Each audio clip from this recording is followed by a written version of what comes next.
ಇವತ್ತು ನಾವು ಮಟನ್ ರೆಸಿಪಿಯನ್ನು ಮಾಡೋಣ. ಇಲ್ಲಿ ನಾನು 1.5 kg ಮಟನ್ ತೊಗೊಂಡಿದ್ದೀನಿ. ಅದನ್ನು ಕುಕ್ಕರಲ್ಲಿ ಉಪ್ಪು ಹಾಗೂ ಅರಶಿನ ಸ್ವಲ್ಪ ನೀರು ಇಷ್ಟನ್ನು ಸೇರಿಸಿ ಬೇಯಲು ಇಡ್ತಾ ಇದ್ದೀನಿ.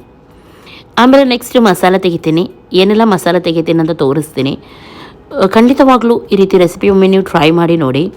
ತುಂಬ ಸೂಪರಾಗುತ್ತೆ. ಸ್ವಲ್ಪ ಖಾರ ಖಾರವಾಗಿ ಮಟನ್ ತಿನ್ನಲು ತುಂಬ ಟೇಸ್ಟಾಗಿರುತ್ತೆ. ಅಂದರೆ ಸ್ವಲ್ಪ ಗ್ರೇವಿನೂ ಅಲ್ಲ, ಡ್ರೈ ಕೂಡ ಅಲ್ಲ, ಆ ರೀತಿ ನಾನು ಮಾಡ್ತಾಯಿದ್ದೀನಿ ಇವತ್ತು. ಓಕೆ, ಇಲ್ಲಿ ನಾನು 1 ಟೇಬಲ್ ಸ್ಪೂನಷ್ಟು ಕೊತ್ತಂಬರಿ ಕಾಳು, ಒಂದು ಅರ್ಧ ಟೇಬಲ್ ಸ್ಪೂನಷ್ಟು ಜೀರಿಗೆ, ಸ್ವಲ್ಪ ಕಾಳುಮೆಣಸು ಸೇರಿಸಿದ್ದೀನಿ.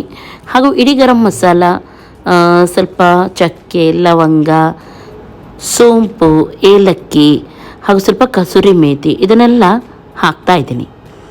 ಹಾಗೂ ಸ್ವಲ್ಪ ರೋಸ್ಟ್ ಮಾಡ್ತಾಯಿದ್ದೀನಿ ಮಸಾಲವನ್ನು. ಚೆನ್ನಾಗಿದೆ, ಸ್ವಲ್ಪ ಫ್ರೈ ಆಗಿದ್ದೆ. ಇದಕ್ಕೆ ನಾನು ಸ್ವಲ್ಪ 1 ಚಮಚದಷ್ಟು ಬಿಳಿ ಎಳ್ಳನ್ನು ಸೇರಿಸಿದ್ದೀನಿ. ಹಾಗೂ ಇದನ್ನು ಸಣ್ಣ ಮಿಕ್ಸಿ ಜಾರಿಗೆ ಹಾಕಿ ಹುಡಿ ಮಾಡಿ ಪಕ್ಕದಲ್ಲಿ ಇಟ್ಕೊಳ್ತೀನಿ. ಓಕೆ, ನಾನಿವತ್ತು ಮಟನ್ ಮಾಡ್ತಾಯಿದ್ದೀನಿ. ಮಟನ್ನು ಡ್ರೈನೂ ಅಲ್ಲ, ಗ್ರೇವಿನೂ ಅಲ್ಲ, ಆ ರೀತಿ ತುಂಬ ಚೆನ್ನಾಗಿ ಮಾಡ್ತೀನಿ. ನೀವು ಕೂಡ ಟ್ರೈ ಮಾಡಿ. ಇದು ಫಸ್ಟಿಗೆ ನಾನು ತುಪ್ಪವನ್ನು ಹಾಕ್ತಾಯಿದ್ದೀನಿ. ಇದರ ಬದಲು ಎಣ್ಣೆ ಕೂಡ ನೀವು ಯೂಸ್ ಮಾಡ್ಬೋದು.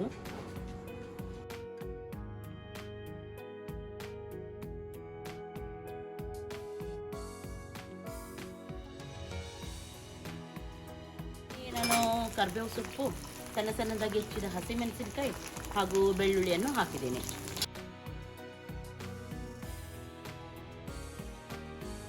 ಇವಾಗ ಇದಕ್ಕೆ ಜಿಂಜರ್ ಗಾರ್ಲಿಕ್ ಪೇಸ್ಟ್ ಹಾಕ್ತಾ ಇದ್ದೀನಿ.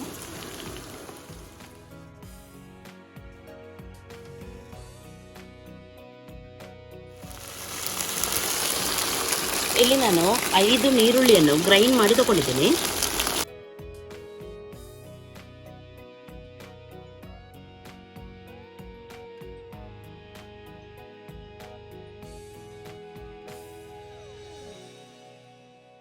ಚೆನ್ನಾಗಿ ಕಲರ್ ಚೇಂಜ್ ಆಗೋವರೆಗೂ ಫ್ರೈ ಆಗಲಿ.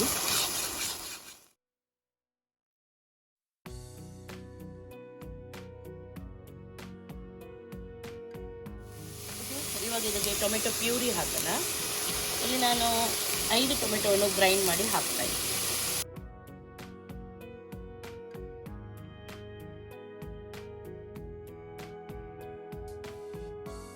ಹಸಿ ವಾಸನೆ ಹೋಗೋವರೆಗೂ ಚೆನ್ನಾಗಿ ಫ್ರೈ ಮಾಡೋಣ.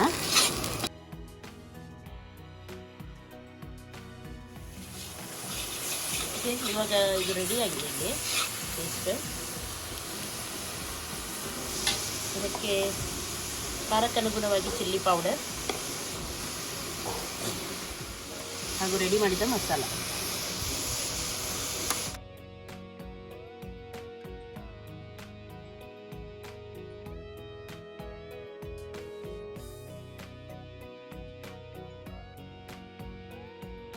ಇವಾಗ ಬೇಯಿಸಿದ ಮಟನನ್ನು ಹಾಕೋಣ.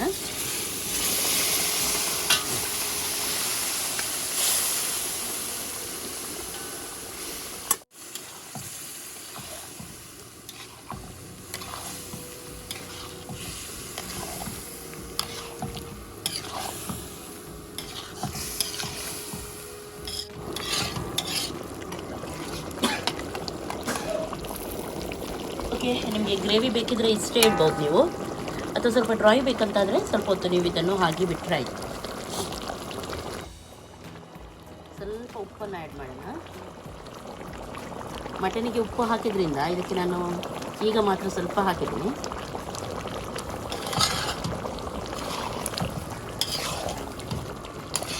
ಓಕೆ, ಇವಾಗ ಇದು ರೆಡಿ ಆಗಿದೆ. ನೋಡಿ ಎಷ್ಟು ಚೆಂದ ಕಾಣ್ತಾ ಉಂಟು. ಅಷ್ಟು ಒಳ್ಳೆ ಘಮ ಪರಿಮಳ ಹಾಗೂ ಟೇಸ್ಟ್ ಕೂಡ ಇರುತ್ತೆ.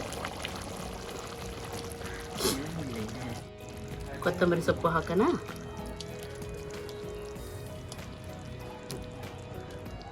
ಇವಾಗ ಮಟನ್ ರೆಡಿ ಆಗಿದೆ. ಇಲ್ಲಿ ಇನ್ನು ಇದು ಗಟ್ಟಿ ಊಟ ಮಾಡಿದ್ರೆ ಆಯ್ತಿದ್ರಿಂದ ಚಪಾತಿ, ರೈಸ್ ಎಲ್ಲದಕ್ಕೂ ಕೂಡ ಸೂಪರ್ ಆಗುತ್ತೆ. ಇವತ್ತಿನ ಈ ವಿಡಿಯೋ ನಿಮ್ಗೆ ಇಷ್ಟ ಆಯ್ತು ಅಂತಂದ್ರೆ ಲೈಕ್ ಮಾಡಿ, ಶೇರ್ ಮಾಡಿ, ಸಬ್ಸ್ಕ್ರೈಬ್ ಮಾಡಿ. ಎಲ್ಲರಿಗೂ ಟೇಕ್ ಕೇರ್, ಬಾಯ್ ಬಾಯ್.